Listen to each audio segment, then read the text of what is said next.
জানেন যে আমাদের পবিত্র ঈদুল আজহা আমাদের সামনে খুবই আসন্ন। এই ঈদুল আজহার সময় যাতে মানুষ নিরাপদে নির্বিঘ্নে তারা যেন ঘরে ফিরতে পারে, কোথাও যেন কোনো অপ্রীতিকর যাতে ঘটনা না ঘটে।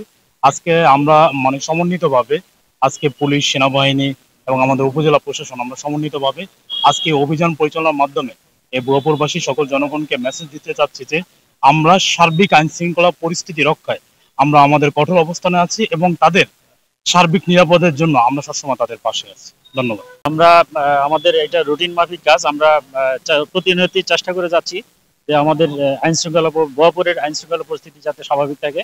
আর আপনারা জানেন সামনে ঈদুল আজহা, আমরা গত ঈদেও আমরা এরকম ভাবে আমরা যৌথ বাহিনীর অভিযান করেছি বা বিভিন্ন আইন শৃঙ্খলা রক্ষার স্বার্থে আমরা সর্বোচ্চ চেষ্টা করেছি।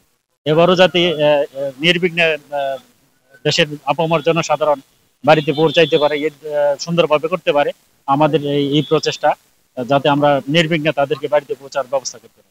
আর বিশেষ করে মাদক, জুয়া, ইফটেজিং এবং বাল্যবিবাহ এগুলোর ব্যাপারে আমাদের প্রতিনিয়তই আমরা সেনাবাহিনী, উপজেলা প্রশাসন, থানা প্রশাসন আমরা প্রতিনিয়তই যৌথ বাহিনীর অভিযান অব্যাহত রেখেছি। ভবিষ্যতে আমরা এই ধরনের অভিযান আমরা অব্যাহত রাখবো ইনশাআল্লাহ।